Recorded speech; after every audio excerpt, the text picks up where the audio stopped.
Hello, online প্ল্যাটফর্মে আপনাদেরকে স্বাগতম। আজকে আমি আপনাদের দেখাবো 15তম শিক্ষক নিবন্ধনের আবেদন কিভাবে করবেন। তো শুরুতে আমি আপনাদের কতগুলো প্রশ্নের জবাব দিতে চাই, যে জবাবগুলো আপনারা অনেক দিন যাবৎ খুঁজছেন এবং অনেকে সঠিক সমাধান পাচ্ছেন না। তো চলুন সেই প্রশ্নগুলো কি প্রথমে আছে, দেখেন, আমি কি একসাথে স্কুল ও কলেজ পর্যায়ে আবেদন করতে পারবো? এটার উত্তর হচ্ছে হ্যাঁ। আপনি যদি স্কুল পর্যায়ের এবং কলেজ পর্যায়ে দুটো পোস্টে আবেদন করার মতো যোগ্য থাকেন, তাহলে আপনি দুটো পোস্টে আবেদন করতে পারেন। তবে সেক্ষেত্রে দুটো পোস্টের জন্য সম্পূর্ণ দুটি আলাদা আবেদন করতে হবে। মানে হচ্ছে, আপনি একবার ধরেন আপনার স্কুল পর্যায়ে প্রথমে আপনি আবেদন করলেন, তার জন্য আলাদা ফি দিয়ে আপনি সম্পূর্ণ এই আবেদনটা সম্পন্ন করবেন। তারপর আবার কলেজ পর্যায়ে যে পোস্টটা, ওই পোস্টে আপনি আবেদন করবেন এবং ওই পোস্টের জন্য আলাদাভাবে আপনার যে নির্ধারিত ফি আছে 350 টাকা, 350 টাকা দিয়ে আবার আবেদন করতে হবে। তার মানে হচ্ছে আপনার আবেদন হবে টোটালি দুইটা, মানে একটা হচ্ছে স্কুল পর্যায়ে, একটা হচ্ছে কলেজ পর্যায়ে। তো এক্ষেত্রে আপনার যদি দুটাতে আবেদনের যোগ্য হয়ে থাকেন, তাহলে আপনি দুটার জন্য দুটো আবেদন করতে হবে এবং দুইটার পরীক্ষা হবে আলাদা আলাদা। যেদিন পরীক্ষা হবে সেদিন হয় সকালবেলা হবে স্কুল পর্যায়ের এবং বিকালবেলা হবে কলেজ পর্যায়ে, অথবা কলেজ পর্যায়ের পরীক্ষাটা সকালে হতে পারে অথবা স্কুল পর্যায়ের পরীক্ষাটা বিকেলে হতে পারে। মানে দুইটা শিফটে পরীক্ষাটা হবে, একটা হচ্ছে স্কুল পর্যায়ে, একটা হচ্ছে কলেজ পর্যায়ে। সো এই ক্ষেত্রে কোনো ঝামেলা নেই, আপনি চাইলে আপনি দুইটা পর্যায়ে আবেদন করতে পারেন। 2 নম্বর প্রশ্নটা হচ্ছে, পরীক্ষার সিলেবাস কিভাবে পাবো? মানে আপনি যে পরীক্ষাটা দিবেন, তো তার প্রিলির যে পরীক্ষাটা, তার সিলেবাসটা কিভাবে পাবেন? এই সিলেবাসটা অবশ্যই আপনার যে বিজ্ঞপ্তিটা দেওয়া হয়েছে, যে এই বিজ্ঞপ্তির আপনার 3 নম্বর পেজে আপনি যাবেন। 3 নম্বর পেজে স্পষ্টভাবে দেওয়া আছে আপনার প্রিলির যে মানবন্টনটা। সেখানে দেওয়া আছে যে প্রিলিমিনারি টেস্টের 20 এবং নম্বর প্রদান। আপনার সর্বমোট পরীক্ষা হবে 100 নম্বরে। এর মধ্যে বাংলা, ইংরেজি, সাধারণ জ্ঞান এবং সাধারণ গণিত থাকবে। তো প্রত্যেকটা বিষয়ে 25-25 করে, মানে 4টে বিষয়ে 25-25 করে সমান মার্ক থাকবে। 4টে বিষয় মিলে 100 মার্কের পরীক্ষা আপনাকে দিতে হবে। এটা হচ্ছে এমসিকিউ, যেটা মানে আমরা প্রিলি যেটাকে বলি। প্রিলিতে আপনি 100 মার্কের পরীক্ষা দিতে হবে। তো এটা গেল 2 নম্বর প্রশ্নের জবাব। তারপর 3 নম্বর প্রশ্নতে হচ্ছে প্রিলিতে কোন সাবজেক্টে কত মার্ক থাকবে। এটা তো বলেই দিলাম যে প্রিলিতে কোন সাবজেক্টে কত মার্ক থাকবে। এটা এখানে দেওয়া আছে বাংলা, ইংরেজি, সাধারণ গণিত, সাধারণ জ্ঞান 25। প্রত্যেকটাতে মানে মোট 4টে সাবজেক্ট আপনাকে পরীক্ষা দিতে হবে। 4টেতে 25-25 করে 100 মার্কের পরীক্ষা দিতে হবে। তারপর হচ্ছে পরীক্ষার কেন্দ্র কোথায় হবে। হ্যাঁ, আপনাকে অনেকের প্রশ্ন যে পরীক্ষার কেন্দ্রটা কোথায় হবে। তো এই ক্ষেত্রে এটার ইনস্ট্রাকশন আপনার এই অনলাইনের যেই পিডিএফ ফাইলটা আছে সেটাতে দেওয়া আছে, আপনি কোথায় কোথায় পরীক্ষা দিতে পারবেন। তো এই ক্ষেত্রে আপনি যাবেন হচ্ছে,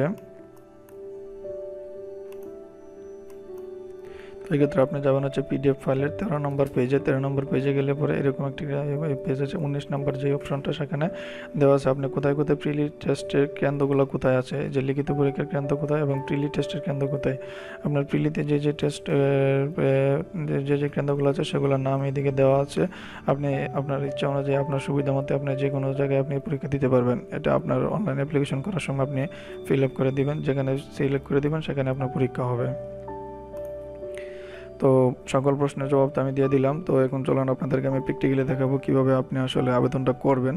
তারপরে এই প্রশ্নগুলোর বাইরে যে প্রশ্ন থাকবে, যদি থাকে আপনাদের, তাহলে অবশ্যই আমার ভিডিওর নিচে কমেন্টে জানাবেন, আমি আমার সাধ্যমতো এর আনসার দেওয়ার চেষ্টা করব। তাহলে চলুন আজকে আমি প্র্যাকটিক্যালি দেখাই কীভাবে আবেদনটা করবেন। প্রথমে আবেদন করতে আমার ব্রাউজার থেকে গুগলে যাবেন। গুগলে গিয়ে লিখবেন হচ্ছে NTRCA। প্রথমে গুগলে গিয়ে লিখবেন NTRCA। এটা লিখ ntrca.teletalk.com.bd। এটা লিখে আপনি এন্টার দিবেন। এন্টার দেওয়ার পর এরকম একটা পেজ আসবে। এখানে আপনার দেখেন কি দেওয়া আছে, non government teacher registration certificate authorisation, এটা 15তম রেজিস্ট্রেশন 1/2018। এখানে দুইটা অপশন আছে। প্রথমে দেখেন অ্যাডভার্টাইজমেন্টস, তারপর হচ্ছে অ্যাপ্লিকেশন ফর্ম। এখানে আপনার অ্যাডভার্টাইজমেন্ট মানে হচ্ছে আপনি এখানে এই যে আমাদের পিডিএফ ফাইলটা আছে, ওই ফাইলটা এখানে আপনি ক্লিক করে আপনি দেখে নিতে পারেন আপনার পুরো বিজ্ঞপ্তিটা, যেটা ওয়েবসাইটে পোস্ট করা হয়েছিল, যেটা মানে নিয়োগ বিজ্ঞপ্তিটা পুরোটা এখানে আছে। পঞ্চদশ শিক্ষক নিবন্ধন পরীক্ষা 2018 বিজ্ঞপ্তিটা পুরোটা এখানে আছে। এখান থেকে আপনি ইচ্ছা করলে ডাউনলোড করে নিতে পারেন, আপনি এটা পড়তে পারেন আপনার সুবিধার্থে। তারপর দেখেন নিচে হচ্ছে অ্যাপ্লিকেশন ফর্ম। আসলে আমি আবেদন করার আগে আমি আপনাদের নিচে আরও 3টা অপশন আছে, 3টা অপশন সম্পর্কে বলতে চাই। সিলেবাস সম্পর্কে, syllabus level, school level to college level. এখনও পর্যন্ত সিলেবাস পোস্ট হয় না, যার কারণে সিলেবাসটা দেখাবে না। কয়েকদিন পর যখন সিলেবাসটা পোস্ট হবে আপনার তারপর হচ্ছে আপনার এই লিঙ্ক থেকে আপনি সিলেবাসটা নিতে পারবেন। যেমন স্কুল লেভেলে যারা আবেদন করবেন তারা স্কুল লেভেলে এখানে ক্লিক করে স্কুল লেভেলের যে সিলেবাসটা আছে এটা এখান থেকে ডাউনলোড করতে পারবেন। তারপর স্কুল লেভেল 2 যারা আবেদন করবেন এখান থেকে আবেদন নিতে পারবেন। তারপরে কলেজ লেভেলে যারা আছেন সেমভাবে এখানে ক্লিক করলে আপনারা এই সিলেবাসটা পেয়ে যাবেন। তো চলুন আমি আপনাদের আজকে অ্যাপ্লিকেশন ফর্মটা কীভাবে ফিল আপ করবেন তা দেখাই। তো প্রথমে আপনি অ্যাপ্লিকেশন ফর্ম নামক যে বাটনটা আছে এখানে ক্লিক করবেন। ক্লিক করার পর এরকম একটি পেজ আসবে। এখানে অসংখ্য পোস্ট এবং টাইপ অফ ইনস্টিটিউটের অপশন আছে। এখান থেকে আপনার পুরো কাঙ্ক্ষিত আপনার যে পোস্টটা সেটা আপনি এখান থেকে সিলেক্ট করবেন। মানে আপনি যে পোস্টে আবেদনের যোগ্য সেই পোস্টটা এখানে সিলেক্ট করবেন। তো এখান থেকে আমি আপনার এখান থেকে আরেকটা কথা হচ্ছে এখানে একটু বলে নিই যে এখানে একদিকে আছে হচ্ছে নেম অফ পোস্ট, মানে কোন এটা হচ্ছে পোস্টের নাম, যে কোন পোস্টে আপনি আবেদন করবেন। আরেকটা হচ্ছে টাইপ অফ ইনস্টিটিউট, মানে আপনাকে কোন ইনস্টিটিউটে মানে কোন শিক্ষা প্রতিষ্ঠানে আপনাকে নিয়োগ দেওয়া হবে। যেমন ধরেন আপনি যদি অ্যাসিস্ট্যান্ট টিচার বাংলা যেটা প্রথমে আছে এটা যদি আপনি আবেদন করেন তাহলে আপনাকে নিয়োগ দেওয়া হবে junior secondary and higher secondary school and madrasa, মানে হচ্ছে নিম্ন মাধ্যমিক যে উচ্চ স্কুল আছে এটাতে, অথবা মাধ্যমিক অথবা উচ্চ মাধ্যমিক বিদ্যালয় অথবা স্কুল অথবা সমপরিমাণ যে মাদ্রাসা আছে ওই মাদ্রাসাগুলোতে। তো সেমভাবে আপনি প্রত্যেকটাতে দেখে নেবেন যে আপনার কাঙ্ক্ষিত পোস্ট কোনটা। তো আমার এখানে হচ্ছে প্রথমে হচ্ছে আমার অ্যাসিস্ট্যান্ট টিচার, প্রথম আমি যেটাতে আবেদন করব সেটা হচ্ছে অ্যাসিস্ট্যান্ট টিচার বিজনেস স্টাডিজ, এটাতে আমি আবেদন করব। তো এটা আমি সিলেক্ট করলাম। আমি এটাতে আবেদন করলে আমাকে দেওয়া হবে হচ্ছে secondary and higher secondary school and madrasa, মানে হচ্ছে মাধ্যমিক এবং উচ্চ মাধ্যমিক স্কুল এবং মাদ্রাসা যে কোনো একটাতে আমাকে পোস্টিং দেওয়া হবে। তো আমি প্রথমে আমরা রেডিও বাটনগুলো সিলেক্ট করব। তারপর নিচে যাবেন, নিচে গিয়ে দেখবেন নেক্সট নামক একটি বাটন আছে, এখানে ক্লিক করবেন। তারপর এরকম একটা পেজ আসবে যেখানে আপনার প্রথমে নেম অফ পোস্ট, এখানে নেম অফ পোস্ট আপনার কোন পোস্ট আবেদন করতেছেন তা দেখাচ্ছে অ্যাসিস্ট্যান্ট টিচার বিজনেস স্টাডিজ। তারপর সাবজেক্ট ফর প্রিলি টেস্ট, মানে আপনার প্রথম প্রিলি টেস্ট কোন কোন বিষয় হবে তা এখানে দেখাচ্ছে Bangla, English, general mathematics and general knowledge. এই 4টে বিষয় আপনাকে প্রিলিতে পরীক্ষা দিতে হবে, মানে 4টে বিষয়ে প্রত্যেক বিষয়ে 25 নম্বর করে মোট 100 নম্বরের পরীক্ষা দিতে হবে। তো প্রথমে দেখেন আবেদনের প্রথমে যে অপশনটা সাবজেক্ট ফর রিটেন টেস্ট, আপনি যে পরীক্ষাটা দিবেন, লিখিত পরীক্ষাটা যেটা দিবেন মানে আপনি কোন বিষয়ের উপর আপনি পরীক্ষাটা দিবেন। তো এখানে ক্লিক করার পর দেখেন আমার দেখাচ্ছে বিজনেস স্টাডিজ, মানে আমি যে বিজনেস স্টাডিজ সিলেক্ট করেছিলাম এই জন্য আমাকে বিজনেস স্টাডিজ দেখাচ্ছে। আপনি যদি অন্য কোনো পোস্টটা এখানে সিলেক্ট করে থাকেন সেই পোস্টটা দেখাবে, মানে কোন সাবজেক্টে আমি রিটেন পরীক্ষাটা দিতে চাই। তা আমি এই বিজনেস স্টাডিজে, আমার সাবজেক্ট হচ্ছে বিজনেস স্টাডিজ, এটাতে আমি এই পরীক্ষা দিতে চাই। তো এটা আমি সিলেক্ট করলাম। তারপর হচ্ছে অ্যাপ্লিকেশন নেমের জায়গায় আপনি আপনার অ্যাপ্লিকেশনের নামটা লিখবেন। তো এক্ষেত্রে আমি আর একটা কথা আপনাদের অপশন শিখিয়ে দিই, সেটা হচ্ছে যে কোনো অনলাইনে আবেদনের, সরকারি চাকরির আবেদনের ক্ষেত্রে আপনার নাম, নিজের নাম, মায়ের নাম, বাবার নাম এগুলো আপনি টাইপ করতে গেলে হয়তো অনেক সময় ভুল হতে পারে। সো এক্ষেত্রে একটা কাজ করতে পারেন, আপনি এই রেজাল্টের যে এসএসসি বা এইচএসসি রেজাল্টে অনলাইনে যে রেজাল্ট চেক করে ওই ওয়েবসাইটে ঢুকে আপনি আপনার ওই রোল এবং রেজিস্ট্রেশন নাম্বার দিয়ে আপনার এই রোল নম্বর, এই রেজাল্টের যে শিটটা আছে সেটা বের করে সেখান থেকে কপি করে আপনার নাম, আপনার বাবার নাম, মায়ের নাম যদি এখানে পেস্ট করে দেন তাহলে ভুল হওয়ার কোনো সম্ভাবনা নেই। সো আমি আপনাদেরকে সেভাবে দেখাবো। আজকে প্রথমে আমি আমার রেজাল্টটা বের করে নেব এসএসসির। তো এসএসসির রেজাল্ট বের করতে হলে আমি নতুন একটা ট্যাবে গিয়ে আপনারা শুধু এতটুকু লিখে চলবে, এডুকেশন বোর্ড রেজাল্ট, এই কথাটা লিখে আপনি এন্টার দিবেন। এন্টার দেওয়ার পরে এরকম একটা পেজ আসবে। তখন প্রথমে যেটা এডুকেশন বোর্ড রেজাল্ট, এই যে অপশনটা, এটাই আমার মূল কাঙ্ক্ষিত সাইট, এটাতে ঢুকবেন।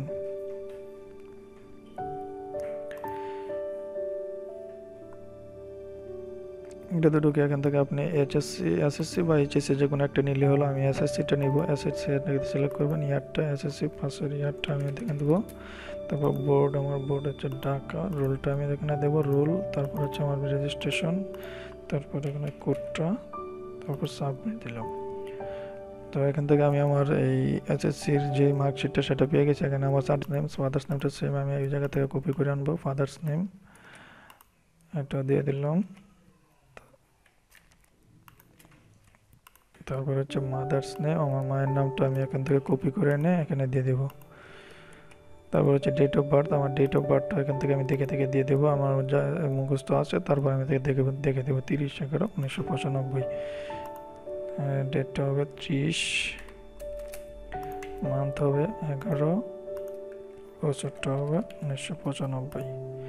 তারপর হচ্ছে জেন্ডারের জায়গায় আপনি দেবেন, আপনার জেন্ডার সিলেক্ট করবেন, মেল হলে পুরুষ হলে মেল, মহিলা হচ্ছে ফিমেল। ফিজিক্যালি চ্যালেঞ্জড মানে আপনি ফিজিক্যালি কোনোভাবে যদি কোনো হ্যান্ডিক্যাপ থাকেন বা ফিজিক্যালি কোনোভাবে সমস্যা থাকে তখন আপনি এটা সিলেক্ট করবেন। আর যদি আমার কোনো সমস্যা নাই আমি নো দিলাম। তারপর হচ্ছে ন্যাশনালিটি বাংলাদেশ, এটা অটো থাকবে। রিলিজিয়ান এখান থেকে আপনার ধর্মটা সিলেক্ট করবেন, আপনি কি হিন্দু মুসলিম যাই থাকেন, আমি মুসলিম ইসলাম দিলাম। ন্যাশনাল আইডি যদি থাকে আপনার ন্যাশনাল আইডি দিবেন, অথবা যদি না থাকে তাহলে নো দিবেন, আমার নাই আমি নো দিলাম। ম্যারিটাল স্ট্যাটাস হচ্ছে আমি ম্যারিড হলে ম্যারিড দিবেন, আর যদি না হন তাহলে তো অবশ্যই সিঙ্গেল। এরপর হচ্ছে মেইলিং প্রেজেন্ট অ্যাড্রেস, এখানে আপনার বর্তমান ঠিকানা। তারপর হচ্ছে পার্মানেন্ট অ্যাড্রেস, এই সাইডে আপনার পার্মানেন্ট অ্যাড্রেসও আছে, ওইটা ওইদিকে আপনার পার্মানেন্ট অ্যাড্রেস। প্রথমে আমি আমার মেইলিং অ্যাড্রেস মানে আমার প্রেজেন্ট অ্যাড্রেস কেয়ার অফ, প্রথমে হচ্ছে কেয়ার অফ মানে হচ্ছে আপনি এখানে আপনাদের বাবার নাম দিয়ে দিবেন, মানে হচ্ছে আপনি কার অধীনে আছেন, মানে আপনার বাবাই তো গার্ডিয়ান, সেই হিসেবে বাবার নামটা এখানে দিয়ে দিবেন। তারপরে নিচে হচ্ছে ভিলেজ টাউন রোড, এখানে আপনার গ্রামের নাম দিয়ে দিব।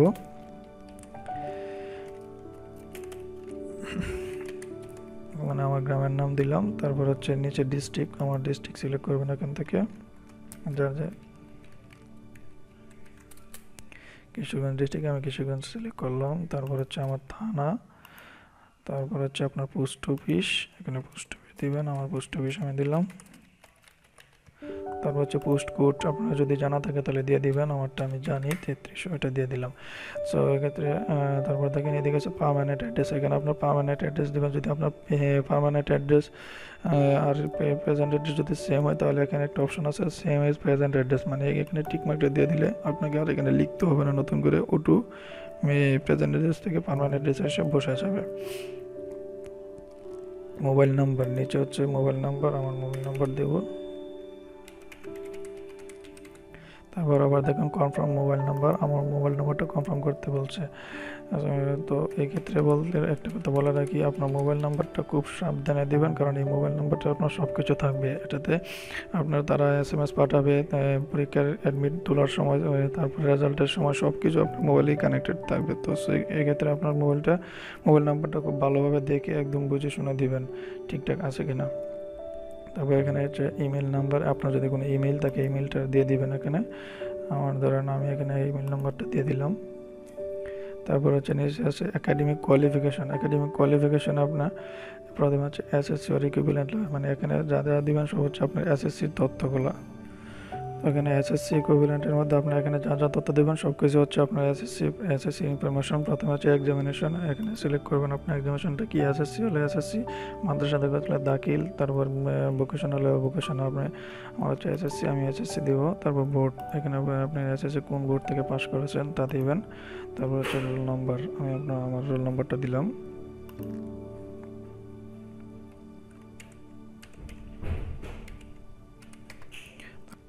এখানে হচ্ছে রেজাল্টের অপশানে গিয়ে আপনি পাবেন, এখানে হচ্ছে ফার্স্ট ডিভিশন, এখানে আপনার রেজাল্টটা কোন ইয়েতে আছে, মানে হচ্ছে আগে তো ডিভিশনের যুগ ছিল, সেখানে তখন ডিভিশন ছিল। যদি আপনার এখন তো বর্তমানে জিপিএ, আপনি জিপিএ আউট অফ কত, আউট অফ 4 হলে 4, আউট অফ 5 হলে 5, আমারটা হচ্ছে out of GPA out of 5 select করার পরে এদিকে আরেকটা অপশান আছে, আমি মানে আপনার SSCতে কত নম্বর পয়েন্ট পেয়েছিলেন সেটা এখানে দেবেন। তারপর হচ্ছে গ্রুপ, আপনার SSCতে যে গ্রুপটা ছিল সেই গ্রুপ আমার ছিল কমার্স। তারপর হচ্ছে পাসিং ইয়ার, SSCতে যে পাসিং কত সালে SSC পাস করেছেন তার তথ্যটা এখানে দেবেন, আমার 2011 সাল SSC গেলো। তারপর সেমভাবে HSC, এদিকে হচ্ছে HSC এখানে যা দেবেন সম্পূর্ণ HSCর ইনফরমেশন। তো এখানে আমি HSC সিলেক্ট করবো, আমি যদি HSC হয় তাহলে HSC করবেন, তাহলে হচ্ছে আলিম যারা মাদ্রাসা থেকে তারা আলিম, এবং আমি HSC দিলাম। তারপরে এখানে আছে বোর্ড, আগের মতো এখানে HSC আমি কোন বোর্ড থেকে পাস করেছি, আমি সিলেট থেকে পাস করেছি। তারপর হচ্ছে HSC রোল নম্বরটা, HSC রোল নম্বর হচ্ছে এটা। তারপর হচ্ছে রেজাল্ট, এখানে সেম আগের মতোই জিপিএ আউট অফ 5 রেজাল্ট, এখানে আমি আমার পয়েন্টটা দেবো। তারপর 90 গ্রুপ, HSCতে আমার যে গ্রুপটা ছিল বিজনেস স্টাডিজ সেটা দিলাম। পাসিং ইয়ার HSCর যে পাসিং ইয়ারটা সেটা দেবো এখন 2013। তারপর নিচে আসেন, দেখেন এখানে হচ্ছে গ্র্যাজুয়েশন লেভেল, মানে আমার যে অনার্সের যে বিষয়টা, অনার্স বা ডিগ্রি আমি যা কমপ্লিট করেছি, আপনারা যা কমপ্লিট করেছেন তার ইনফরমেশন এখানে দেবেন। প্রথম হচ্ছে এক্সামিনেশন আপনি কী পাস করেছেন, এখানে আছে MA, MB, MSc, MG, MBBS, তারপর হচ্ছে অনার্স পাস কোর্স। তো এখানে আমি যারা অনার্স পাস করেছেন তারা অনার্স দেবেন, আর যারা ডিগ্রি তারা হচ্ছে পাস কোর্স, আমি অনার্স দিলাম। তারপর নিচে আছে সাবজেক্ট অথবা ডিগ্রি, মানে অনার্সে আপনি কী সাবজেক্ট নিয়ে পড়ালেখা করেছেন, আমি এখানে আমার হচ্ছে অ্যাকাউন্টিং দিলাম। তারপর হচ্ছে নিচে ইউনিভার্সিটি অ্যান্ড ইনস্টিটিউট, মানে আপনি কোন ইউনিভার্সিটি থেকে পাস করেছেন। আমাদেরটা তো হচ্ছে ন্যাশনাল ইউনিভার্সিটি, আমি ন্যাশনাল ইউনিভার্সিটি সিলেক্ট করব। তারপর হচ্ছে রেজাল্টের জায়গায় আপনি সিলেক্ট করবেন সিজিপিএ কত পেয়েছেন। এখানে তো সিজিপিএ আউট অফ কত 4 অথবা 5, আমাদের হচ্ছে 4 ক্রেডিট, আমরা আউট অফ 4 সিলেক্ট করবো সিজিপিএ। তো আমার সিজিপিএ হচ্ছে 2.90। পাসিং ইয়ার হচ্ছে 2017। কোর্স ডিউরেশন, মানে আমাদের যে অনার্সের যে সাবজেক্ট কোর্স ডিউরেশনটা কত বছরের, 4 বছরের হয়ে থাকে, তো আমি এখানে 4 বছর সিলেক্ট করলাম।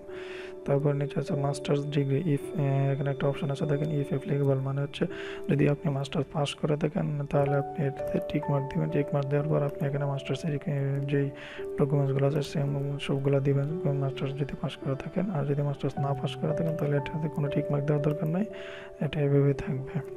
তারপর নিচে দেখেন এক্সট্রা কোয়ালিফিকেশান, যদি আপনার কোনো এক্সট্রা কোয়ালিফিকেশান থাকে লেখাপড়ার বাইরেও, তাহলে আপনি সেম আগের মতো এই জায়গায় টিক মার্কটা দিয়ে আপনার এক্সামিনেশন, কৃষির এক্সামে আপনি ধরেন পিএইচডি, অনেকে পিএইচডি পাস করেছে, অনেকে EMED, এরকম অনেকগুলো কোর্স আছে, এগুলো যারা করছেন তারা এখান থেকে দিবেন, যদি না থাকে তাহলে তো নাই। তারপর দেখেন একদম সর্বশেষ যেটা আছে খুবই ইম্পর্টেন্ট জিনিস, এক্সাম সেন্টার, যেখানে আপনি সিলেক্ট করবেন হচ্ছে আপনি কোথায় পরীক্ষা দিতে যাবেন, মানে প্রিলি পরীক্ষাটা আপনি কোন শহরে দিতে পছন্দ করবেন। আপনার পছন্দ অনুযায়ী এখান থেকে শহর সিলেক্ট করবেন। এখানে যে শহরের নামগুলো আছে সেই শহরগুলোর নাম থেকে যে কোনো একটা সিলেক্ট করবেন। আমার সিলেট, আমি সিলেট দেবো, আমার সিলেট সুবিধা, আমি সিলেট দেবো। তারপর কাজ শেষ। এখানে দেখেন একটা ভ্যালিডেশন কোড আছে, এখানে যে লেখাগুলো আছে সেম লেখাগুলো এখানে আপনি বসায় দিবেন, শুধু দেখে দেখে। এটার হচ্ছে আপনি যে রোবট না, এটার প্রমাণ যেভাবে আছে সেমভাবে দিবেন। সবগুলো দেওয়া শেষ হলে দেখেন এখানে দেওয়া আছে এটা the above information is correct and would I like to go to next step, মানে আপনার এখানে যা তথ্যগুলো দিয়েছে সবগুলো সঠিক আছে, আমি পরের পেজে যেতে চাই। সো এটার জন্য আমি এখানে টিক মার্কটা দিয়ে দেবো, তারপর হচ্ছে নেক্সটে ক্লিক করবো। তারপর দেখেন নেক্সটে ক্লিক করার পর আমার এরকম একটা পেজ আসছে, সেখানে আমার আগে যা তথ্য দিয়েছিলাম আমি সবগুলো এখানে দেখাচ্ছি। এখান থেকে আপনি বারবার চেক করে নেবেন আপনার সব কিছু ঠিকঠাক আছে কিনা, আপনার নাম, আপনার নিজের নাম, মায়ের নাম, যা কিছু আছে সবগুলো ঠিকঠাক আছে কিনা। তো দেখেন আমার এখানে যদি কোনো রকম ভুল ভ্রান্তি হয়ে থাকে তাহলে আপনি আবার আগের পেজে গিয়ে আপনি ভুলটা শুধরে নিতে পারবেন। এক্ষেত্রে আপনি বারবার চেক করে নেবেন যে আপনার সব কিছু ঠিকঠাক আছে কিনা। যদি ভুল থাকে তাহলে আপনি যেখানে click here to edit the application, এখানে ক্লিক করে আবার আগে আমার আগের পেজে দিয়ে দিয়েছে, আমি এখান থেকে আবার আমার যদি কোনো কিছু ভুল থাকে তাহলে আমি এখান থেকে সিলেক্ট করে আবার সঠিক করতে পারবো। তারপর যদি এডিট করা শেষ হয়ে থাকে নেক্সটে ক্লিক করার পর এরকম পেজটা যখন আসবে তখন আপনারা বারবার চেক করে নেবেন আপনার সব কিছু ঠিকঠাক আছে কিনা। যদি সব কিছু ঠিকঠাক থাকে তাহলে আপনার নিচে যাবেন, নিচে গিয়ে দেখবেন এখানে একটা আপনার ছবি অ্যাটাচ করার জন্য বলছে, এখানে ফটো, এখানে একটা ইনস্ট্রাকশন দেওয়া আছে যে 300x300 পিক্সেল, মানে আপনার ছবির সাইজটা কত হবে। আপনার যে ছবিটা আপলোড করবেন এখানে 300x300 পিক্সেলে হতে হবে, এবং নিচে আছে সিগনেচারটা হবে 300x80 পিক্সেল। আপনি আগে থেকে আপনার এই ছবিটা এবং সিগনেচারটা সাইজ করে রাখবেন 300x300 পিক্সেলে, এবং সিগনেচারটাও সেমভাবে সাইজ করে রাখবেন। তো কীভাবে, এক্ষেত্রে আপনারা অনেকে বলতে পারেন যে আমি তো ছবি এবং সিগনেচারের সাইজটা কীভাবে করব, বা আমি তো এটা জানি না। তো আপনাদের সুবিধার জন্য আমি দেখিয়ে দিচ্ছি যে ছবি এবং সিগনেচারটা কীভাবে সাইজ করবেন। তো প্রথমে যদি আপনাদের ল্যাপটপে আপনাদের এই ফটোশপ থাকে, ফটোশপ 7.0, আমি এটা দিয়ে দেখাবো। ফটোশপ 7.0-তে ওপেন করে আপনি ফাইলে ক্লিক করবেন, ফাইলে ক্লিক করে ওপেনে ক্লিক করবেন। ওপেনে ক্লিক করে আপনার ছবিটা যে জায়গায় আছে মানে আমার সেই জায়গায় যাবেন। আমারটা যে ডেস্কটপে আছে আমি ডেস্কটপে গেলাম, এটা হচ্ছে আমার ছবিটাতে ক্লিক করে এখানে ওপেনে ক্লিক করবেন। ওপেনে ক্লিক করার পর দেখেন ছবিটা এভাবে আসবে। আসার পর আপনি এই যে ক্রপ পরে যে অপশনটা আছে, ক্রপ নামে যে অপশনটা আছে এটা হচ্ছে ক্রপ, এখানে আপনি কার্সরটা নিলে পরে গ্রুপ দেখাবে, যে গ্রুপ নিচে আর লেখা আছে গ্রুপ টুল। এই গ্রুপ টুল ক্লিক করার পর উপরে আরেকটা অপশন আছে দেখেন ওয়াইড এবং হাইট। আমরা আমাদের নির্দেশনা অনুযায়ী এখানে ওয়াইডে দেবো হচ্ছে 300 পিক্সেল, লিখতে হবে না পুরোটা, আপনার শুধু PX লিখলেই হবে। এখানেও সেমভাবে 300, তারপর হচ্ছে PX, তারপর এখানে রেজলিউশনটাও 300 দিবেন সবসময়, দিয়ে আপনি এটাকে ক্রপ করবেন। আপনার মাউসের মধ্যে ক্লিক দিয়ে এভাবে টান দিবেন, টান দিয়ে যতটুকু যায় দিয়ে এভাবে ছেড়ে দেবেন। আপনি শুধু মোট কথা আপনার ফেসটা দেখা গেলে হলো। এভাবে দিয়ে নির্দিষ্ট স্থানে নিয়ে বসে আপনি ইন্টার চাপ দিবেন। ইন্টার চাপ দিলে আপনার নির্দিষ্ট সাইজটা হয়ে গেল। সো আপনি এটাকে এখন সেভ করে নেবেন। এখানে আপনি এখান থেকে সেভ অ্যাজ নামে ক্লিক করে আপনি ডেস্কটপে আবার সেভ করে দিলাম। ডেস্কটপে আমি আবার অন্য একটা নামে ধরেন 1 এই 4টা 1 দিয়ে আমি সেভ করে নিলাম। এখানে দিবেন হচ্ছে 5, এরকম দেখাবে যখন তখন 5 দিবেন, 5 দিয়ে ওকে। তারপর সিগনেচারটাও আপনারা সেমভাবে করবেন। সিগনেচারটা সেমভাবে আনবেন। আপনি আবার ফাইলে ওপেন করে ফাইলে ক্লিক করে ওপেনে ক্লিক করবেন। ওপেনে ক্লিক করে আপনার সিগনেচারটা আনবেন। এই সিগনেচারটা নিয়ে ক্লিক করে আপনি ওপেনে ক্লিক করবেন। তারপর এটাকে সিগনেচারের সাইজটা হলো ওয়াইড হবে 300 পিক্সেল এবং হাইট হবে শুধুমাত্র 80 পিক্সেল। এখানে শুধু 80 লিখে বাকিটা আর সবগুলো ঠিক থাকবে। তারপর আবার এটাকে সেমভাবে ক্রপ করে নেবেন। আপনার নামের অংশটা যাতে পুরোটা থাকে এইভাবে বসিয়ে তারপর এন্টার দিবেন। এন্টার দিয়ে আবার হচ্ছে ফাইলে গিয়ে সেভ এজে ক্লিক করবেন। সেভ এজে ক্লিক করে এটাকে আমি অন্য একটা নামে সেভ করে দিব। তারপর এখানে 5 ওকে। আবার আমার ছবি সাইজ করার কাজ শেষ। তো এখন আমি আবার ছবি এবং সিগনেচারটা এখানে আপলোড দেবো। প্রথমে হচ্ছে ফটোর জায়গায় এখানে চুজ ফাইল নামে অপশন আছে, এখানে ক্লিক করার পর এরকমভাবে আপনার দেখাবে ছবিগুলো। আমি আপনার ছবি যে আমারটা ডেস্কটপে ছিল, ডেস্কটপে আছে, আমি যে এডিট করছিলাম ওই ছবিটা হচ্ছে এটা দিয়ে আমি এতে ক্লিক করে আপনি ওপেন করবেন। দেখেন এই সাইডে আপনার ছবিটা দেখাচ্ছে। তারপর হচ্ছে সেমভাবে সিগনেচারের জায়গায় সিগনেচারটা বসায় দেবেন। সিগনেচারে ক্লিক করে ওপেন দেবেন। দেখেন নিচে সিগনেচারটা আসছে। তো এই ক্ষেত্রে যদি আপনি এখানে সঠিকভাবে বসাতে পারেন তাহলে এরকম দেখাবে যে ডান পাশে ছবি এবং সিগনেচার যদি বড় সাইজের সমস্যা থাকে তাহলে আপনাকে সিগন্যাল দেবে সমস্যা, তখন আপনি আবার ঠিক করে নেবেন। তো ওইভাবে সব কিছু ঠিকঠাক থাকলে সর্বশেষ যেটা এখানে আপনি যে একটা টিক মার্ক আছে এটা দিয়ে নেবেন। এটা দিয়ে আপনি শুধুমাত্র এখানে সাবমিট দ্য অ্যাপ্লিকেশন যে বাটনটা আছে সেখানে ক্লিক করলে আপনার আবেদনটা সাবমিট হয়ে যাবে। তো সব কিছু ঠিকঠাক থাকার পর আপনি এখানে টিক মার্কে দিয়ে সাবমিট দ্য অ্যাপ্লিকেশন এই বাটনটাতে ক্লিক করবেন। আর এই বাটনটাতে ক্লিক করার পরে দেখেন এরকম একটা পেজ দিয়ে দেবে, মানে আপনার আবেদনটা কমপ্লিট হয়ে গেছে। আমার পেজটাকে আমি আপনার ডাউনলোড করে নেব। এখান থেকে ডাউনলোড করার জন্য এই যে ডাউনলোড দিস পেজ, এই পেজটা এটাতে ক্লিক করবেন। ক্লিক করার পর দেখেন আমার এটা ডাউনলোড হয়ে গেছে অলরেডি। তো আপনারা এইভাবে আবেদন করবেন। এখানে আবেদনের যে তার নিচে যে কংগ্রেচুলেশন দেওয়া আছে অ্যাপ্লিকেশন সাবমিটেড সাকসেসফুলি, আমার অ্যাপ্লিকেশনটা হয়ে গেছে। তো এখন হচ্ছে আমি আবেদনের পেমেন্টটা কীভাবে দেবো। পেমেন্টটা দেওয়ার জন্য এখানে তারা একটা সিস্টেম দিয়ে দিয়েছে। দেখেন SMS ফরম্যাট কীভাবে SMS করবেন। প্রথমে টেলিটক মোবাইল থেকে আপনাকে টাকাটা দিতে হবে। যে কোনো টেলিটক নাম্বার থেকে আপনি মোবাইল মেসেজ অপশানে গিয়ে এখানে তারা যেভাবে দিয়েছে ঠিক সেইভাবে আপনি পেমেন্টটা দিতে পারবেন। যেমন প্রথমে NTRCA লিখে স্পেস দিয়ে ইউজার আইডি, মানে আপনি যে আবেদনটা করেছেন এই যে ইউজার আইডিটা দিয়ে তারপর সেন্ড করবেন এই নাম্বারে। এই প্রথমে SMS-টা সেন্ড করার পর আপনাকে একটা রিপ্লাই দেবে। রিপ্লাইতে একটা SMS দিয়ে একটা পিন নাম্বার দেবে। ওই পিন নাম্বারটা সহ আবার SMS করতে বলতে SMS-টা কীভাবে করবেন। দ্বিতীয় SMS-টা সেমভাবে আগের মতো NTRCA লিখে স্পেস দিয়ে YES মানে ইয়েস লিখে স্পেস দিয়ে আপনাকে যে পিন নাম্বারটা তারা SMS-এ দিবে ফিরতি SMS ওই পিন নাম্বারটা দিবেন, এখানে দিয়ে সেন্ড করবেন। 16,285 শেষ আপনার কাজ। আপনার টাকা সম্পন্ন আপনার মোবাইলে যদি নির্দিষ্ট পরিমাণ টাকা থাকে 350 টাকা কেটে নেবে। আপনার আবেদনটা কনফার্ম হয়ে যাবে। তখন আপনাকে তারা একটা ইউজার আইডি এবং পাসওয়ার্ড দেবে। এটা আপনারা সংরক্ষিত করে রাখবেন এবং পরবর্তীতে এই ইউজার আইডি এবং পাসওয়ার্ড ব্যবহার করে আপনি তার আইডি কার্ড আবেদন করার পর আপনার টাকাটা পেড করার আগে আপনি অবশ্যই আপনার PDF ফাইলটা দেখে তারপর আপনার কনফার্ম হয়ে নেবেন যে আপনার সব কিছু ঠিকঠাক আছে কি না। যে আমি যে আবেদনটা করলাম, যে আমি আবেদন করলাম এটা হচ্ছে আমার PDF ফাইল, এটা আপনি প্রিন্ট আউট করে রেখে দিতে পারেন, পরবর্তীতে কাজে লাগতে পারে। তো এখানে আপনি আমার আপনার নিজের নাম, মায়ের নাম, বাবার নাম সব কিছু চেক করে নেবেন। যদি সব কিছু ঠিকঠাক থাকে তাহলে আপনি এই ফর্মটাতে পেমেন্ট করবেন। আর যদি ঠিক না থাকে তাহলে আপনি এটা বাদ দিয়ে আবার নতুন করে আবেদন করে নতুন করে পেমেন্ট করতে পারবেন। আপনার একটা একটা কথা মনে রাখবেন, যতক্ষণ পর্যন্ত আপনি টাকা পেড না করবেন ততক্ষণ পর্যন্ত আপনার এই আবেদনটা গ্রহণ হবে না। এটা শুধু আপনি অনলাইনে যে আবেদন করেছেন তার একটি প্রমাণ। আপনি যখন টাকাটা পেমেন্ট করবেন তখনই আপনার আবেদনটা কনফার্ম হবে, মানে ফুলফিল হবে।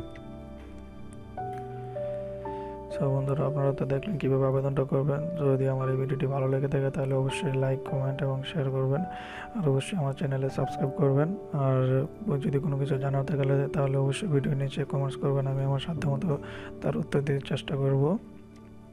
ওকে, সবাই ভালো থাকবেন।